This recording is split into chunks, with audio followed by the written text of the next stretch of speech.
Vamos a comenzar a trabajar con los contenidos de la materia. ¿Sí? Vamos a comenzar con la unidad 1, la didáctica y la enseñanza. Es decir, vamos a abordar los fundamentos de la didáctica. Y ya el título de la unidad nos está diciendo que la didáctica nos va a hablar de la enseñanza. El primer punto es la enseñanza como actividad intencional. También ahí tenemos una afirmación que nos está dando una información sobre la didáctica. Es decir, que la enseñanza es una actividad intencional, quiere decir que el docente cuando enseña tiene una intención particular. Lo que vamos a ver es que esa intención particular no remite solamente a enseñar el contenido de la lectura y la escritura, por ejemplo, o de las ciencias naturales o de las ciencias sociales, sino que cuando enseñamos cualquier contenido, la forma en que enseñamos ese contenido, la forma en que lo acercamos a los estudiantes, a los alumnos, a los niños, a los jóvenes, también va a estar dando cuenta de nuestra intencionalidad, ¿sí? Es decir, si queremos que construyan, si queremos que copien. Esto tal vez ahora les parezca mucho, pero sobre esto vamos a hablar a lo largo de toda la materia.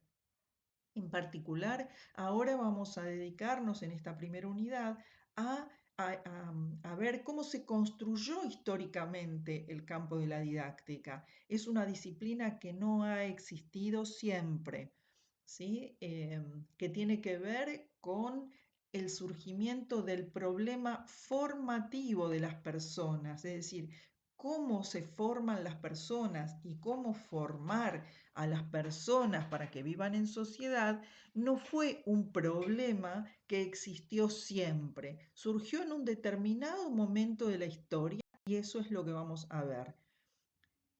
Por ello es que luego vamos a trabajar con las intenciones formativas y las rupturas epistemológicas. Intenciones formativas que a lo largo de la historia fueron cambiando, fueron diferentes, ¿sí? Y que implicaron entonces pensar la didáctica de diferentes maneras. Por ejemplo, ustedes pueden preguntar en sus casas a parientes mayores de 50, de 60 años, que les cuenten cómo era la enseñanza en las escuelas, o ustedes tienen representaciones a partir de películas, a partir de imágenes, a partir de diversos relatos de cómo era la enseñanza, ¿sí? En la década del 50, en la década del 40, ¿sí? Y van en la década del 60 y seguramente van a encontrar algunas similitudes y muchas diferencias.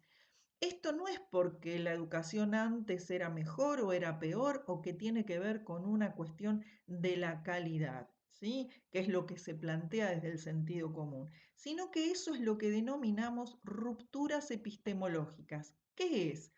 Que se rompe la intencionalidad formativa, a quién se quiere formar y cómo se quiere formar, se modifican las metodologías y a eso vamos a denominar rupturas epistemológicas. Después vamos a ver en mayor detalle qué es lo epistemológico. Luego vamos a hablar de cuál es el objeto de estudio de la didáctica, de lo que ya algo dijimos, ¿sí? Que es la enseñanza. Nos vamos a detener en algo que ustedes también escuchan mucho, seguramente, y que tiene que ver con la innovación, ¿sí? Con las prácticas de la enseñanza, con la enseñanza como objeto de estudio, y luego vamos a profundizar en algunos otros conceptos que nos caracterizan a la didáctica como una práctica social, el contexto en el cual esto ocurre, el escolar, porque la enseñanza ocurre en diversos contextos, pero a nosotros nos interesa en particular el contexto escolar, ¿sí? Que es lo que vamos a denominar la enseñanza contextualizada.